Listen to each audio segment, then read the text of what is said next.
Hi guys, I want to do a video today, a quick experiment on Flappy paddle discs. So grinding discs for your angle grinder, but the Flappy paddle type. So I'm relatively new to these things. I only discovered them a year or two ago. I've always previously used the hard, heavy grinding discs, whatever they're called. And I absolutely love these paddle discs, I really do. They basically do anything that does, but in a more controlled way.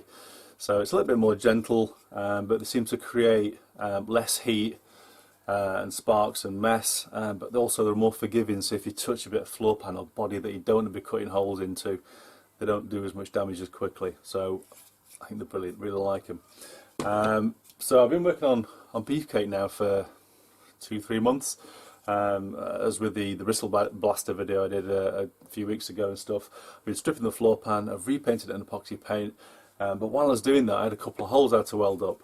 Now, unfortunately, when I was a teenager and beef was my daily driver, it was filling up with water. I can't remember why, but I had a very simple solution. I created a bit of drainage in the floor pan, so I put a couple of holes in there to let the water out, and like you do without caring the world as a teenager, and drive on and have fun. But 20 years later I wanted to make it solid again, so I welded those holes up. So I got the grinding wheel out, I flattened it off on the underside, no problem, but when I came to grind the weld back on the inside, I couldn't get it to work with the Flappy paddle disc. Basically the angle I was at, because the edge has gone off this disc, it just wasn't cutting in, and that one's totally had it. It's practically V-shaped. So in the end I had to resort to putting the heavy grinding disc back on and create a load of sparks. And I was kind of joking to a friend about trying to set fire to my car with all the sparks, and he went, "Well, you just take the edge off the Flappy paddle disc." So basically all you have to do is grind the outside edge off, so you make it the diameter a little bit smaller, but if you square the edge off again, it brings them back to life. So sure enough I went on YouTube to search for this one, see how people had done that, and the video I found was an American guy, and he basically put it on his garage floor. So I don't really want to do that in here. I don't want to create all the dust, and I don't want to put holes in my floor. So we're going to try a few different ways of squaring the edge of the disc off. I'll probably put it on the grinding wheel, see how that works. It sounds pretty dangerous, so it's something we should try really. And if that fails, we'll get a house brick out and we'll do it on that. So we're going to have a go at squaring the edge of the wheel off, make it a little bit smaller, and see if it comes back to life. See what happens. I've got my test piece. We're going to do a quick comparison first of all using the partly worn disc.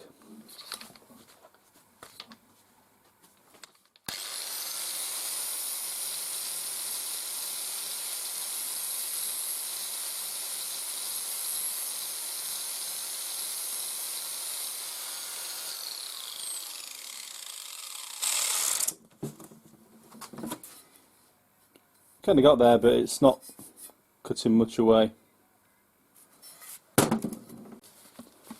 Next we're going for the really heavily worn disc.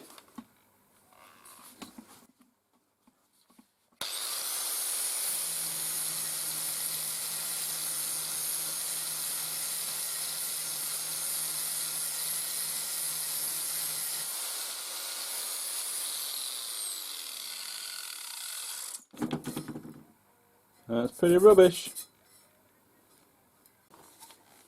I'm pretty sure this is going to be a bad idea.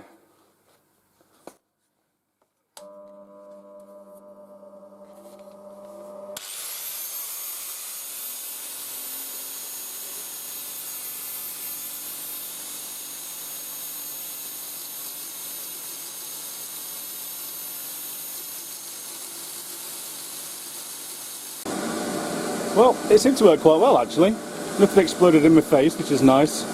It made a lot of dust in here, so I've had to put the fans on.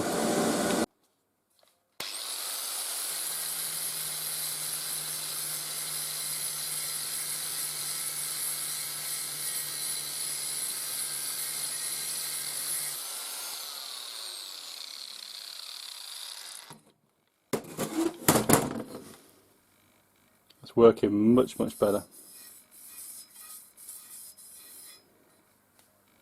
For the less worn disc, I only want to take about 5mm off the edge of this one, so we're going to try a couple of things rather than the The stone wheel, we're going to try a bit of a old sanding belt. It's quite a heavy one, but still some life in it.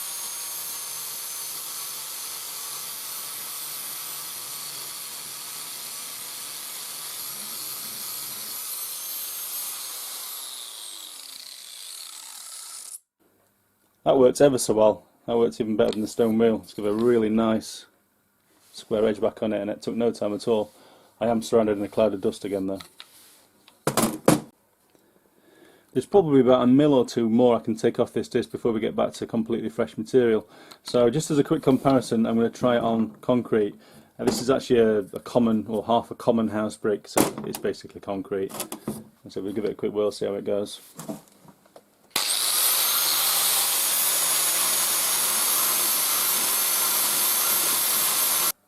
It's worked a bit. It's not actually worked anywhere near as well as the sandpaper did. So that's the one we did before. And say it's just kind of gone black. It's not even cut back to fresh steel. So this should be a good comparison.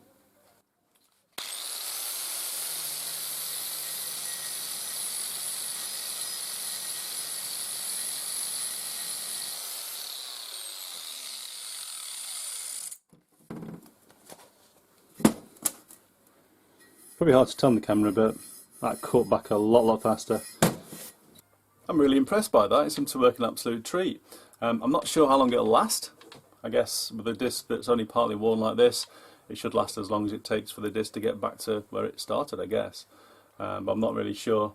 In terms of the methods, like I mentioned, I think that the easiest one and probably the far safest one is just use a bit of old sandpaper, screw to block of wood or something, a bit of an old belt.